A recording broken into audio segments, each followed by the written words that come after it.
To my Bahamian brothers and sisters, I know that we are in an unprecedented time of crisis. Many people are hurting and at a loss of what to do. Frustration and tensions are rising throughout our archipelago. And as both a concerned citizen and a community leader, I wanted to take this opportunity to share my thoughts on a potential way forward as a nation. To the government, I'd like to make recommendations at this time. At this juncture, I believe that we as a nation need to have a published plan and timeline for reopening. This plan should identify key indicators, milestones, and markers which lead us toward ending the lockdown and indicating another phase reopening.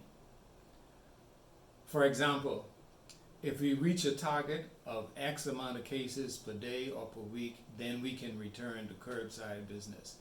If we meet another goal, then restaurants could open and so on and so on. But I think we need to have published indicators so that as a country we know how are we doing on the road to our goal and what needs to happen going forward. We need to know the projected path forward is. We need to know what the projected path forward is, while understanding that it is subject to change.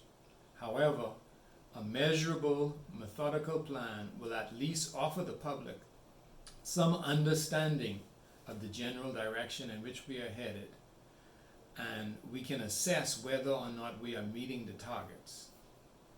We understand that these are unprecedented and challenging times, but without an end goal in view, constant uncertainty can unravel into widespread anxiety and possibly even hopelessness.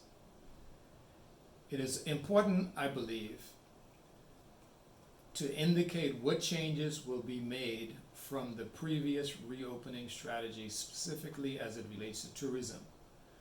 What will be required in the future to mitigate against the potential surge we experienced during the last reopening? Will tourists be restricted to staying at their resort properties for the duration of their stay?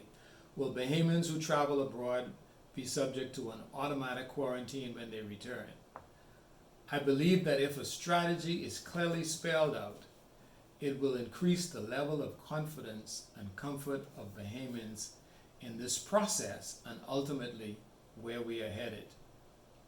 To the general public, I say, while we may have differing opinions as a nation, we have to pray for and support our current authorities as they are elected and they have a specific term in office that is not coming to an end in the near future. We know that they are under tremendous pressure and are earnestly looking for the right formula in the same way that we are. I believe if there are viable recommendations, these should be submitted or published for all to review and make assessments from. So any of us who has a viable alternative or suggestion, I believe that the circulation of possible solutions will achieve more than anything else at this point to help us to get in the right direction. It is our right to criticize our leaders when we feel that their actions are not necessarily right. But if we criticize, we should also present alternative options for consideration. We live in a parliamentary democracy, and our system of government gives authority for our elected officials to implement the policies that they deem best.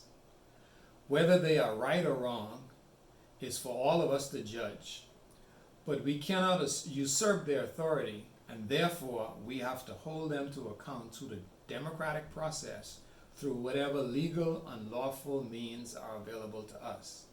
At the end of the day, I am sure that we all want the same thing. We want the Bahamas to return to a normal level of economic and social functioning.